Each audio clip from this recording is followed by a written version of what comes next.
sesyon sa Senado, alam niyo na rin ba darating si Senador Bato nung araw na yon? Yan po ang yan ang gustong-gusto ko talaga umpisahan. Opo. Kasi masyadong maraming kwento, nandun na kagad sa pinaka...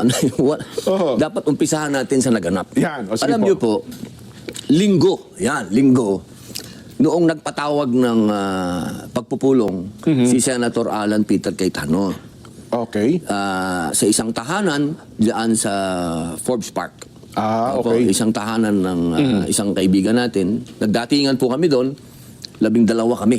12 na kayo, okay. Opo, nagtanong kami, ano ba itong pagpupulong na ito? Ang sabi ni Senator Alan, ay meron na tayong numero. Sabi ko, anong numero? Papalitan na natin ang liderato. Okay. Taka ako, sabi ko, paano tayo? 12 lang tayo. Oo nga naman, Sabi niya, may dadating. Oho. Yun, sabi ko, sino yung dadating? Basta, malalaman na lang nyo yan sa araw na yon. Kaya nung dumating si General Bato, si Senator Bato, wala po kaming alam. Ayun. Kasinungalingan po ang sinasabi ng marami doon na mapaggawa ng kwento. Opo. Mas maraming scriptwriter sa politika at maraming direktor. May kanya-kanya sa pantaha, Isa lang po ang nakakaalam na dadating si Senator Bato. Si Alan lang po. Ayun. So yun Wala ang sinasabi po niya may kaming darating.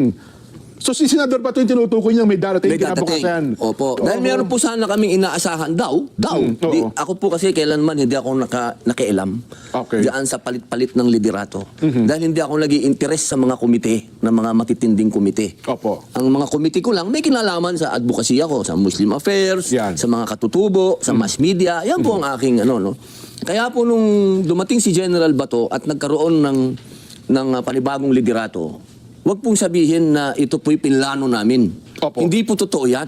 Yan po ay isang bagay na doon lang namin. Kahit naman po si Senator Marcoleta, hindi din po niya alam na si Senator Bato ang dadating dyan. Oho. Opo. So nung tagpo, pumunta na tayo sa takbong tumatakbo siya, no? At hangos na hangos, hinihingal eh. Ando na may dugo pa sa kamay. Ano naging reaksyon niyo, Sen? Siyempre po, proteksyonan po siya. Okay. Yun po ang dapat gawin ng lahat Opo. ng senador. Hindi lamang kami. Oho. Dapat lahat ng senador, proteksyonan natin yung kapwa natin, senador. Kapwa natin yan, ihiwalay muna natin yung politika. Kahit magkakalaban sa politika, kahit tama na kayo. minorya o mayorya, ang pinag-uusapan natin dito, isang senador Oho. na hinabol sa hagdan, Oho. paakyat at nasugatan pa nga. Oho. So, ang nangyari po, nagkaroon ng sesyon at napalitan nga yung liderato kasi 13 na po kami. Ano unang naging tanong niyo kay Senador Bato? Bakit ka tumatakbo? Ba't ka humihingal? Hindi ba tinanong ng ganon, Sen? Hindi na po siya naitanong kasi mataas na yung emosyon Ayun. kinumpronta niya na po kagad yung media Oho. Sinabi niya, kasi yung media tinanong siya, ba't ka nandito? Nagulat si Bato. Oho. Sabi niya, bakit nung wala ako, tanong kayo ng tanong. Bakit ako wala? Ngayon nandito ako, tatanungin niyo ako, bakit nandito ako? So mataas na po yung emosyon. Ayun. Kaya ako po, ang binigay ko sa kanya, tubig. Tapos, niyakap ko siya, pare, maraming salamat at dumating ka. Oho. At ito na yung hudyat para tayo naman na maging mayorya. Ayun, At yan naman po, hindi po yan bago sa Senado. Ang Na nangyari talaga yan. nagkakaroon ng palit ng liderato. Huwag po natin gawing masyadong malaking issue na nagkaroon ng palit ng liderato. Oho. At yan po, asahan po ninyo yan. Kasi siyempre po, ang mga senador po, yan ho, nakukompose talaga. Tama po. Ng minority at majority. Hindi po yan bago. Kapag yan po nawala, ibig sabihin, wala na tayong demokrasya. Isang Agos na lang kayo pag Isang Agos na lang. Doon po kayo matakot. Oho. Kapag naging isang Agos na lang ang Senado, ibig sabihin, may conspiracy na dyan. Ayun, opo. Magkakasapakat na yan. Nakakatakot yun. Ito na po ngayon. Ayan, opo, tuloy nyo ng kwento. Nung nandun na po kami, may nagbulong po sa akin. Oho. Sabi nga, nandyan si Trillanes. Sabi ko, anong ginagawa ni Trillanes dito? Hindi naman siya senador. Anong ginagawa nito dito? May dala daw pong warrant. Okay. Di ako na kung tinanong, teka, pulis na ba ngayon ito? Akala ko, Navy ito. Opo. Di sinabi po nila, sabi din po ang nagsabi po sa amin, yung USAA na nandyan opo. si Senador Trillanes. Trillanes. Di sinabi ko kay Bato. Sabi ko, General, andyan daw si Trillanes, may dalang warrant. Di sinabi namin ngayon kay SP, Oho. kay Senator Alan. Sabi naman ni SP, saan galing yung warrant? Okay, opo. Siyempre po, kasi wala po silang pinakikita Oo. Hanggang ngayon, wala pa na. Hanggang ngayon po, wala. Oho. So madaling salita, nandun po pala yung NBI. Nasa loob na po ng building. Opo. So, ang nangyari po, sinuspend ng session, dinala muna po sa lounge si Senator Bato. Oho. Habang nag-uusap, si Senator Alan Peter Cayetano, ang bagong SP, Opo. at yung director ng NBI na si Attorney Matibag. Aha, Kasi po, okay.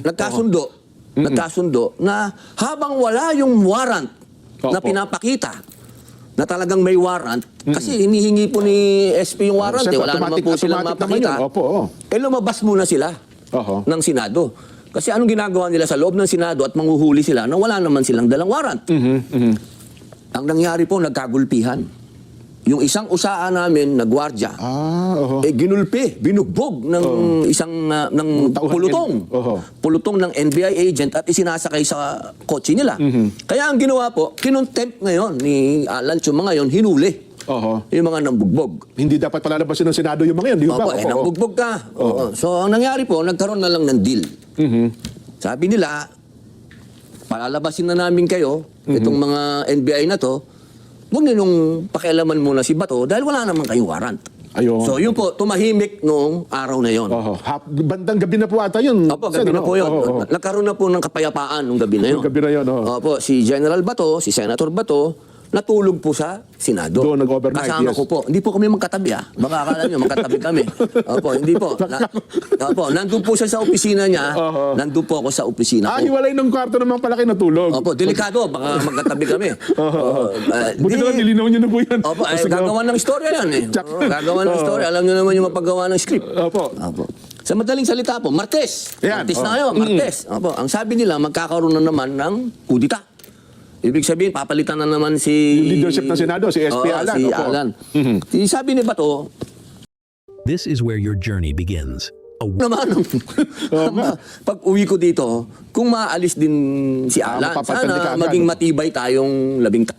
Oho. So, Martes po, hindi po naging matagumpay yung kudita sana laban kay Senator So Alan. talagang tinangka talaga ba nila? Meron po talaga. Meron po. okay, Kaya oo. sinabi naman po ni Madam Amy Oho. Wag na lang ho akong paniwalaan ninyo kasi sasabihin nila, ano yan, ganito yan, ganito. Oho. Si Madam Amy na lang. Kasi So siya may naman, pressure talaga. Opo. may pressure talaga. Oho. So, Miyerkules. Kasi Martes naging matagumpay ang Senator Alan Cayetano. Opo. No? Miyerkules ngayon, boss. Yan. Oho. Iba na ang ambience. Okay. Iba na sa loob ng plenaryo, nangangamoy may trouble. Aha. Nangangamoy na. So dalawang gabi na kayong natulog ni Senador Bato sa Hindi ano? po magkatabi, ah. Hindi po magkatabi. Oo. Sige, sige. Oo. Sa ibang senadora, pwede nyo akong i-chismis. Kasi Senador Bato, wag. Huwag naman. Ayun, so yun ho, pagkatapos, Wednesday na. Okay. Wednesday. Wednesday pa lang ho, maugong na magkakaroon na naman ng leadership change. Okay. Magkakaroon na naman. So, Hindi yun na naman muna. po ngayon nagtagumpay. Hindi Oho. nagtagumpay. Iba naman na ngayon. Oho. Meron na tayong kinakatakutan ng mga armadong kalalakihan sa labas. Ito na yung sinasabi nilang pipiliting arestuhin si Senador Bato. Yun ho ba ang Yung nabalita una, hindi kami maniniwala. Okay. Kasi nag-usapan na eh. May usapang lalaki na si SP Alan. saka Tsaka si si Director Matibag. Director Matibag na sinasabi na may mga armado na sa labas. Kasi ako, natural na may armado na dahil 1,000 pulis na yun nandun eh. Oo nga po. oo. Meron ng 1,000 Tsaka pulis may mga doon. may nagrarally sa May labas, nagrarally na yung pro-impeachment. Nagrarally na rin yung Ayun, anti-impeachment. So kami, ang iniisip namin, itong ganap na ito, may kinalaman lang ito sa impeachment. Hindi kay Bato. Yun ang naging idea. Ako, yun ang... Opo. Kasi may usapang boss, lalaki tayo, boss. Opo, yun ang naging basa nyo ng Oo, pangyayari pagka na yun. nagbigay ka ng salita, yun na yun, di ba? Oho. Nung gabi na, ang sabi kasi sa amin, dadating yung articles of impeachment. Opo, tama, Kaya ang tama. sabi sa amin ni SP Alan, huwag kayong umalis. Oho. Dito lang kayo sa opisina ko. Oho. Kasi tatanggapin natin yung articles of impeachment. Ayun. Habang nag-aantay po kami doon, nagkaroon ng komusyon. Oho. Ang sinabi ng USAA, meron ng mga armado sa mismong premises na. Kasi nakikita nila ito sa CCTV, no? Yung nakapaligid na CCTV ng Senado. Hindi lang po sa CCTV, kundi may mga nasa labas na po na nakukunan nila Oho. na meron ng mga armado doon sa bintana, sa labas ng Natatanawan nila. Okay. Natatanawan. Opo. So sabi ni General Bato, Senator Bato, ay mas mainam siguro wala ako dito sa opisina ni Yun ang... ni Senator Alan, Opo. then madadamay pa tong mga senador na to kung huhulihin ako. So iniisip ni Senador Bato, kaya nangyayari yon dahil sa kanya. Kaya Kasi kung sabi, kung, NBI na boss eh. Oo nga, no? NBI na yung boss eh, hindi Oo. na yung biro. Oo. Kaya po umakyat kami, may video yan boss. Oo, May oo. video yan, na umalis kami sa opisina ni Senador Alan. umakyat kami sa 5th floor. Okay. Kasama ko si Senator Bato. Oo. Kasi nga, kung totoong magsaserve ng warrant itong NBI, mas maganda nga naman sa opisina ni Bato. Bakit naman Okay. sa opisina ni Senator Alan?